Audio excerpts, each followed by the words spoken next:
You're listening to 88.3 The Sting. I'm Olivia McGreevy, and today I am joined by Dayglow. Hi, how are you? I'm good. How are you? Good. Thank you so much for talking with us today. We really appreciate it. Yeah. So my first question for you is just how did you get your start in music? What inspired you to do so? Um, I just kind of found, or I guess very beginnings, Guitar Hero. I was like 8 years old, interested in playing the the guitar on the Xbox, and then it turned into real guitar, which I did not like. I didn't like getting guitar lessons. And then my cousin showed me GarageBand when I was like 10 years old. And then I just got obsessed with making music, like the production side of things. And then from there, pretty much daily, I was obsessed with making music. Like in the same way that I don't know, people would like play video games or something. Like I played with GarageBand. That's awesome. That's great. I also wanted to ask you, what was the inspiration for the name Dayglow? Yeah, it's the name of a song by an artist called Brazos. The song is DAY space GLO. Um, and then I just combined it together because I didn't want to like overthink a band name or something. So yeah, I just went with Dayglow. Cool. That's awesome. Who are some of your musical inspirations and influences? Yeah, it kind of depends on like what day it is, I guess. I guess pretty much right now I'm listening to mostly like 80s pop music. So a lot of like Paul Simon, Graceland's one of my favorite albums. I love James Taylor. I guess not necessarily, well, yeah, pop. Um, I don't know, just like 80s and 70s music is what I've been exploring lately.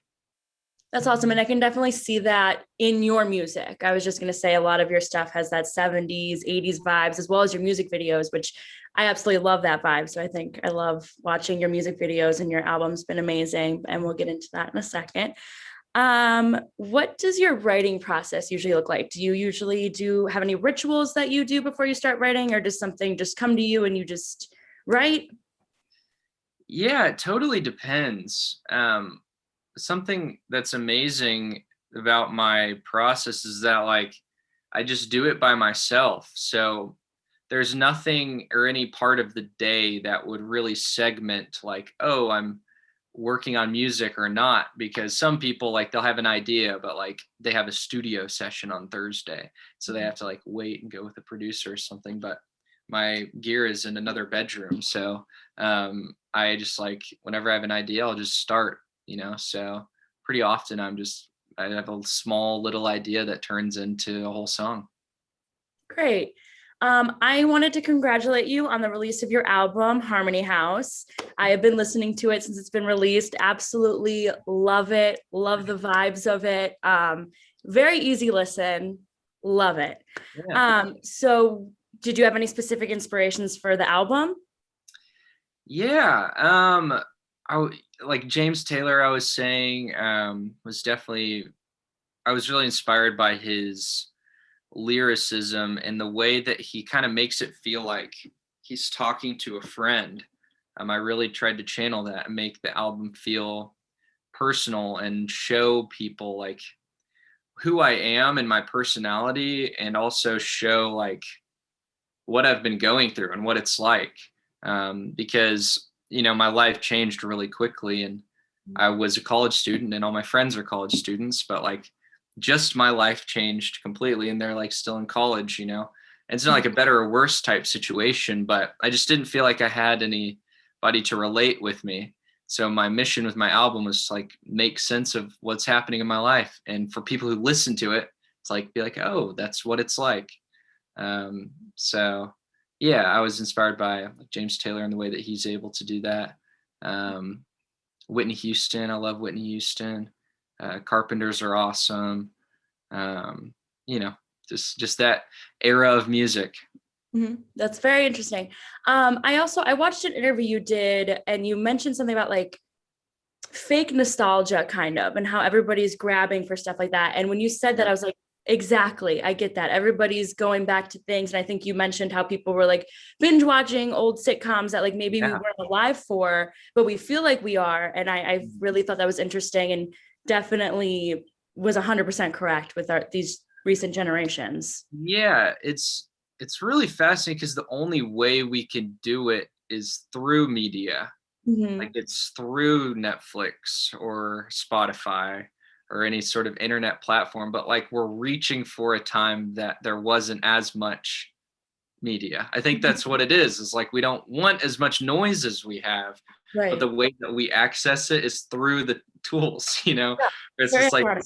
this weird internet paradox where like I don't know, where I'm always trying to figure out how to use social media to like encourage Mhm. people to get off of it, like Yeah. it's like a weird thing, but yeah, it's an interesting time in culture. Yeah, definitely. Do you have a favorite song off the album? I think my personal favorite, it's hard to choose, but I really like December, I think is my favorite. Thank you. Yeah, I think that might be my favorite as well, to be honest. That was my most recently written one. Um, Mhm. and I think when I look back in the future, I'll be like, oh, yeah, that's who I was when I was making Harmony House. So I'm Great. glad it's your favorite. Yeah, well, I didn't know that was your favorite. Look at us. I'm just kidding. So I was talking earlier about your music videos and how those are also very cohesive with each other. I would imagine, do you have a big hand in the creative process of your music videos? Yeah, I would say I guess I creatively direct them now at this point. Like I've had directors to work with, which has been really awesome. But usually it'll be me going to them with a pretty clear vision of what I want to do. And then, they execute it well. Do you have a favorite music video that you've released? Um, Man, well, I would probably have to say the "Can I Call You Tonight" video because that one's been viewed the most. That was super fun to make. But I don't know, like the video for Something Mhm. was really fun to do because the people that animated that are called Computer Team. It's like a husband and wife, and they just like did an amazing job, and that was really fun because I'd been a fan of theirs for a while. Cool. And something's actually what we have in rotation at the station right now. So that's Oh, cool. cool. Yeah. So you will be playing WonderStruck, which is going to be at Lakeland Community College, here near Cleveland on Sunday, July 25th, I believe. And then you are also going on tour. Mhm. So what are you most excited about being able to play live shows again? I mean, just like being with people and getting to meet fans and like make that connection because that's what it's about. Like, it's not as encouraging as an artist to like make music when you can't be there with the people. Like, it's so cliche where it's like, we can't do this without you. But seriously, like, I feel like I never believed it when like I wasn't the artist, and I was like going to shows. I was like when people were like, "We can't do this without you," I was like, "Oh yeah," you know. Mhm. But it's true. Like it's so encouraging when you go to a show and like you're physically with people. So I can't wait for that to happen. Yeah. Do you have a song that you're like super excited to play live? Yeah, "Crying on the Dance Floor" is a song off the new record, which I think is going to be really fun to play. Mhm. Okay, that's also one of my favorites. So I'm excited to see that. Thank you. Is there anything like fun or exciting that fans can expect to see when you play live? Um, I don't know. I mean, I think it's just a really fun environment. It's all just like all my bandmates are my good friends, and we have a really fun time. So, and usually the case is people in the crowd do as well. So, Mhm. yeah, it's just really fun. It's so exciting that shows are coming back. Yeah. And I'm super excited for shows to come back. I'm excited to be able to see you live and everything. So I'm really looking forward Yeah, to it. Super yeah, me excited. too. So where can our listeners find out more about you and more about your upcoming projects? Yeah, my socials are all Dayglow Band, I think. Yeah, just Dayglow Band. if you Google Dayglow musician, I'm sure it'll come up. Yeah, but I'm on the internet, so. Perfect. Well, Yeah. thank you so much for talking with us today. Yeah, of course. Yeah, it's nice to meet you. You too.